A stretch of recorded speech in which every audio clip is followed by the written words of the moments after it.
here to make us a classic dish from Spain that won't break the bank, spinach and chickpeas. Please welcome back our good friend, food writer, world traveler extraordinaire, just every adjective you could possibly give this man because he's worthy of all of them. Simon Majumdar. Hello. Back, Simon. Hello, everyone. It's so good to be back. It's Here. been far too long. I'm excited. It's been too long. Well, listen, Maria and Ken are very excited to have you back, as well as Cameron as well. You guys dig into the the chickpeas and spinach dish. This is a vegetarian dish. This is a completely vegetarian dish. I love that this was inspired by your admiration of Spain. My obsession with Spain. I love Spain. I've been to nearly 80 countries, and Spain is still my favorite country to go everywhere in the world. I mean, I love the people, I love the culture, but most of all, I just love the food. And this is a dish from southern Spain that was influenced by the Moors. You know, it was occupied by the Moors hundreds of years ago, so it has spice in it. And it's just so good. And this is my go-to dish. I'm going to be making this tonight, in fact, when I go home. And it's easy to make, and it's also very budget-friendly.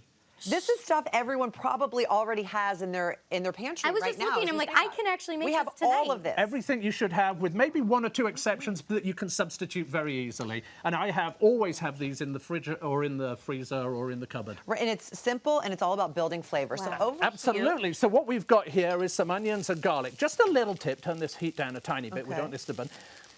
Never put onions and garlic in together. If you ever see a recipe book that says put onions and garlic in together, throw away that recipe. Really? Because they have different water contents. All right. So by the time the onions are cooked, the garlic's going to be burnt. So what we're going to do is just cook these off. But then the key with Spanish food, and I think all of Mediterranean food, layering flavors. So what we're going to do, we've got this very small amount of red pepper flakes here. I like spicy food, so I would put I would put in about 3 times as much as that, but we'll keep it pretty simple here. We're going to stir the audience here on the counter. Yes, we're going to keep it pretty simple, but let that cook off just for a few moments. Again, each time, let each layer cook off. Okay. Then and did you put olive oil with the... Just olive oil in the bottom. So this is, you'll know what that is. Oh, cumin. Cumin. They call it the loneliest spice because when you put it in, it can take over. It can be very overwhelming. You just have to be a little bit careful. So about a tablespoon of that, or teaspoon, whatever you kind of prefer. Just cook that through. And again, the smell of onions and garlic and, already. So nice. You could just eat it like that.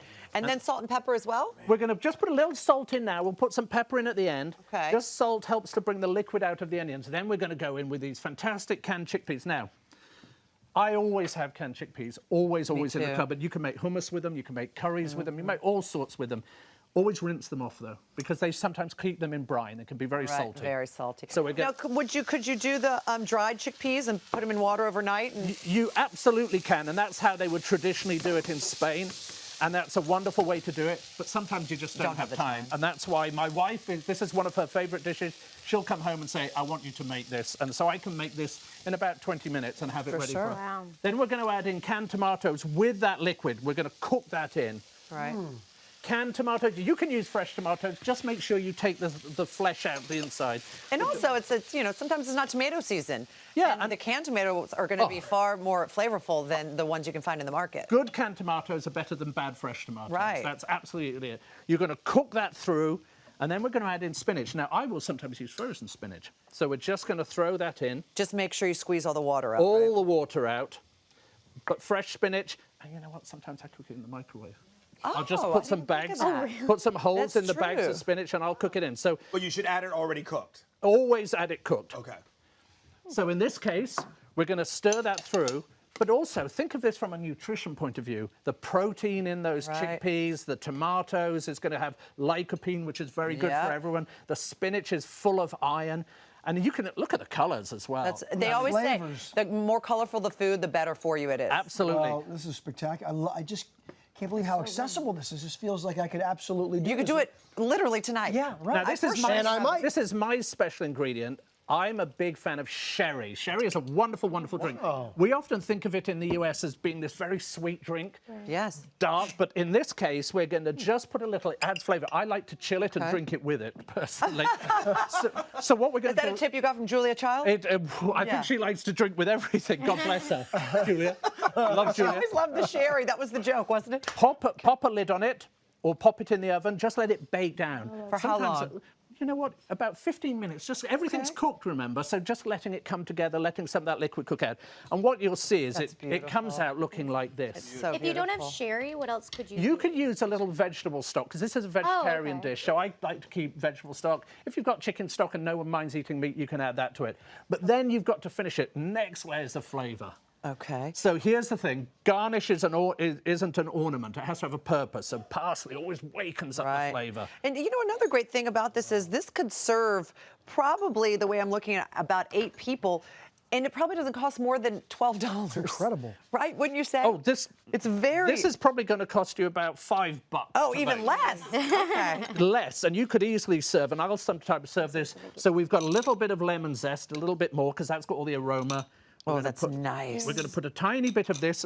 In India, we used to call lemon juice the ignition key. It wakes everything up. It really does, doesn't it? And then we've got a very strict culinary term for the amount of cheese that we add in. What's that? We call it a wheelbarrow load. So you just go crazy with cheese. And what I like to do is bring this to the table when I'm serving it and just do this at the table. Yeah. You just keep going until a cardiologist tells you. Now, this is manchego. Manchego, so delicious. Which is a sheep's milk cheese from Spain. But if you don't want to have this, or you're just doing this at home and you have Parmesan, you have Pecorino, awesome. Simon, I want to make sure I got time to ask you about your new food history podcast, Eat My Globe. Tell us about it. I mean, with a name like that, I want to hear it. Well, I'm obsessed with food history because everything that, everything you eat, whether it's a chickpea, whether it's a cup of coffee, whether it's fish and chips, which are my favourite dish in the world, has an amazing history. So what I'm doing is an episode, Eat My Globe, things you didn't know about food. And in each case, I just tell you a story about the history of something amazing. I love it. So if people get a chance to go and listen to it, that'd be great. Yeah, check it out. You were so wonderful.